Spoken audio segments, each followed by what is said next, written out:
కూర్చుంటే కాలు కదపలేనంటే ఎప్పటికీ రాదుగా ఊహలకో రూపం. బతుకు నీది అనుకుంటే భవిత నీది అనుకుంటే భయపడక వెలిగించే నెత్తురుతో దీపం. ఏ చీకటి ఆపునురా రేపటి ఉదయం, ఏ ఓటమి ఆపునురా రాగల విజయం.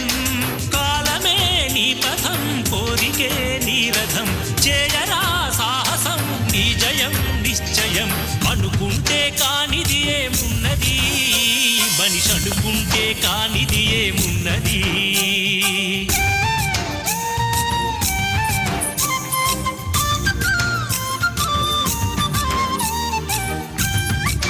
ఓయ్ అయ్యరమ్మా, ఓ